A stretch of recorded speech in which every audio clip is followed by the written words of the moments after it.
Somber. Good morning, CIC. Good morning. We are so glad to see you this morning. Absolutely. Today is a very special day, and we're going to kind of do our morning show a little bit differently than we normally do. We're going to kind of forego some of the normal things that we do, and we're going to have a little bit more of a somber tone and a more instructional tone this morning. So first things first, though, I would like to start off with our Tiger Trait mantra. So if you guys could repeat or answer the questions. Who are you? I am a Carthage tiger. And how do you show respect? I show respect by being kind in what I say and what I do. And how are you responsible? I am responsible because I do what needs to be done. And how are you honest? I am honest because I tell the truth. And how do you practice safety? I practice safety by not putting myself or others in danger. All right. So I told you we were going to kind of talk a little bit about like history today. Today is a really important day. Today is Veterans Day. So because it's Veterans Day, we're going to do our best to kind of honor our veterans and kind of teach you guys about the history of Veterans Day and some of the symbols that we have. So to start us off, Mr. Sal is going to talk to us a little bit about the history of the Pledge of Allegiance. The Pledge of Allegiance was written in August 1892 by the minister Francis Bellamy. It was originally published in the Youth's Companion on September 8, 1892. Bellamy had hoped that the pledge would be used by citizens in any country. In its original form, it read, I pledge allegiance to my flag and the republic for which it stands, one nation, indivisible, with liberty and justice for all. In 1923, the words, the flag of the United States of America, were added. Then, in 1954, in response to the communist threat of the times, President Eisenhower encouraged Congress to add the words, under God, creating the 31-word pledge we say today. Section 4 of the Flag Code states, the Pledge of Allegiance to the flag should be rendered by standing at attention, facing the flag with the right hand over the heart. When not in uniform, men should remove any non-religious headdress with their right hand and hold it at the left shoulder, the hand being over the heart. Persons in uniform should remain silent, face the flag, and render the military salute. Please stand respectfully for the pledge. All right. Attention. Salute. Pledge. I pledge allegiance to the flag of the United States of America and to the republic for which it stands, one nation under God, indivisible, with liberty and justice for all. There are more than 21 million veterans in the United States. They are the men and women who have served on active duty in any branch of the U.S. Armed Forces, in peacetime or war. More than 2 million are women.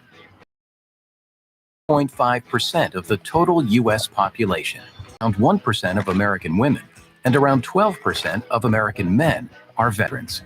16.1 million living U.S. veterans served during at least one war, while 5.2 million served during peacetime.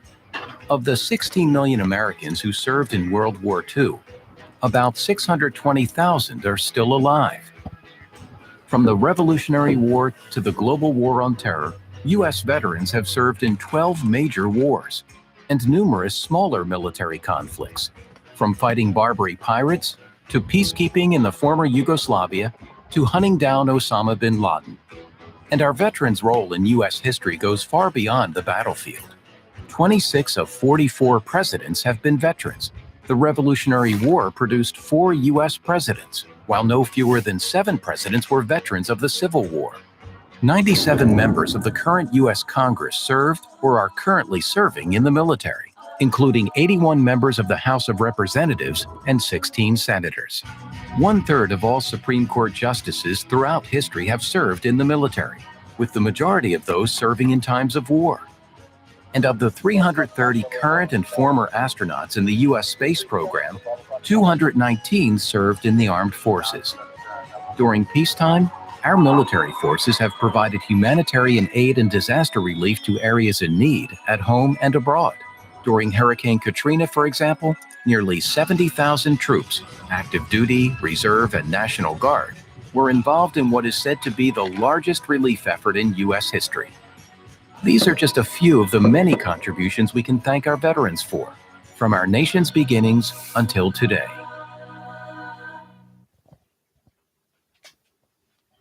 It's been over 250 years since the first American soldiers shook off the yoke of British rule at Boston Harbor.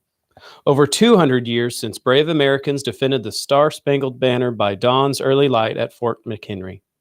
150 since Union and Confederate soldiers laid down their lives at the Battle of Gettysburg. Just 100 years since America rushed to the aid of its allies and made the world safe for democracy in World War I. It's only been 70 years since the greatest generation stormed the beaches at Normandy and raised the flag at Iwo Jima. 60 and 40 years, respectively, since fearless Americans battled communism in Korea and Vietnam. And our brothers, sisters, fathers, and mothers braving the desert sands to topple terrorists in Iraq and Afghanistan, and now in many corners of our world. Today, we at Carthage Intermediate Center proudly salute those patriots and the millions more who put a self aside for the cause of liberty and the cause of justice, justice which flows through the hearts of Americans. Sometimes we take our freedoms for granted. We cannot begin to repay our veterans for the sacrifice to the nation. Students, today we honor our veterans and reservists. These men and women are true heroes. We take time to remember their achievements, their courage, and their dedication, and to say thank you for their sacrifices.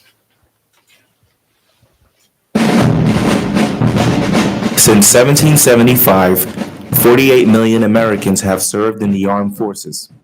From the battlefields of the American Revolution to the mountains of Afghanistan, men and women have served and sacrificed their lives defending the Constitution of the United States.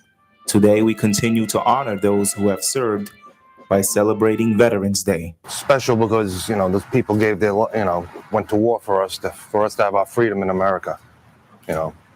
We should respect them. On the 11th hour of the 11th day of the 11th month of 1918, an armistice was declared between the Allied nations and Germany in the First World War. On November 11th of the following year, President Woodrow Wilson proclaimed Armistice Day, remembering the heroism and sacrifice of those who served. I think that it is a very important holiday and that we should always take the time to stop and say a prayer for all of the troops that are overseas fighting for us every day. November 11th became a legal federal holiday in the United States in 1938. In the aftermath of World War II and the Korean War, Armistice Day became Veterans Day, a holiday dedicated to American veterans of all wars. We're standing here right now. I'm heading to the golf course, having a good time. And if it wasn't for all the veterans that served through all the wars, we wouldn't be here right now, having a good time. And that's what it means to me. It's great.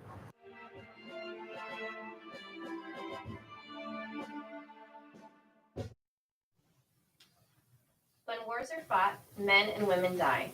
Many times they die alone and anonymously, far from their homes. The Tomb of the Unknown Soldier recognizes this ultimate sacrifice on what is probably the most sacred ground in the United States. Whether it honors the soldiers who died and went unidentified, those who never came home, or the loved ones who missed their sons and daughters so terribly, the Tomb of the Unknown Soldier will ever remain one of our most important places of remembrances. As you enter the Commons today, you may have noticed a special table. It is reserved to honor our missing men and women representing all branches of the United States military. It is set for one, but represents many who have answered the call to service with our country and the cause of freedom in a special way. Let me explain the meaning of this table and then welcome you to join me in a moment of silence as we remember their sacrifice. The table is round. This shows our everlasting concern. The cloth is white. This symbolizes the purity of their motives when answering the call to serve. The single red rose reminds us of the lives of these Americans and their loved ones and friends who keep the faith while seeking answers. The red ribbon symbolizes our continued uncertainty, hope for their return, and determination to account for them.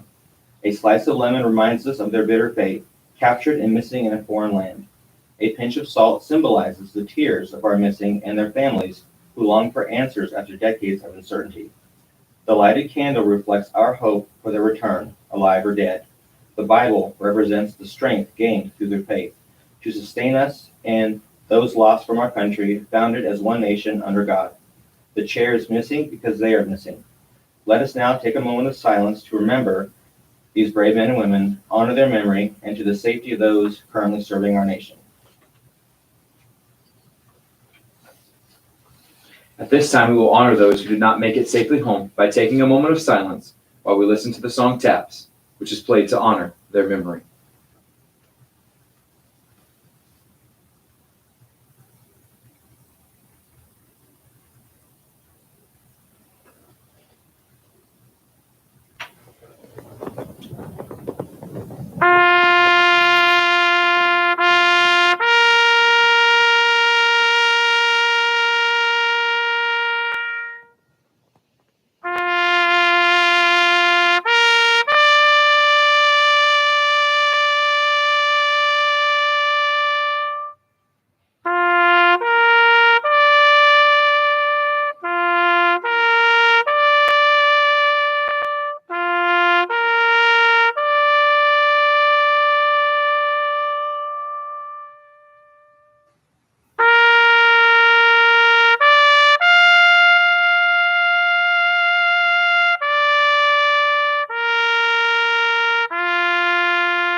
All right, ladies and gentlemen, thank you for joining us today in our just honoring of our veterans. Please, when you see a veteran, tell them thank you for your service, and just respect and honor the sacrifices of them and of their families. We have a lot of folks in our building, a lot of students, a lot of staff members. Some of our staff members have served in the military. It touches all of our lives, and their sacrifice is very meaningful to all of us. So thank you for your time, ladies and gentlemen. Have an excellent day, and we will see you later tomorrow.